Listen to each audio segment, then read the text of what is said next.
di bawah 1, 0, dia. Oh, ini menandakan nilai ohmnya ya. Iya. Harus 1 ya.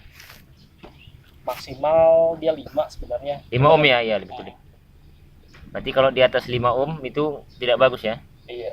Makanya mungkin penangkal petirnya jadi Berapa rusak. bagus yang angka yang bagus berapa? Di bawah 1 Pak, 0, biasanya. Itu efeknya ini kan udah pernah dipasang. Maksudnya efeknya kenapa bisa tinggi tiba-tiba itu ya? Apa yang mempengaruhinya?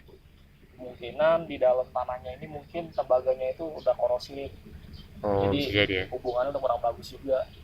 Makanya nilai groundingnya naik.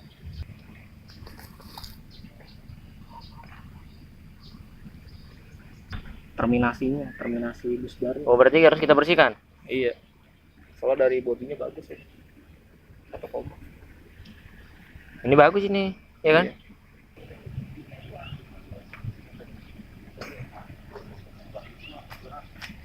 Dari sana bro, dari ujung sekalian sama bangunannya. Dari yang pos tadi kan kelihatan jelas sekalian bangunannya. Iya.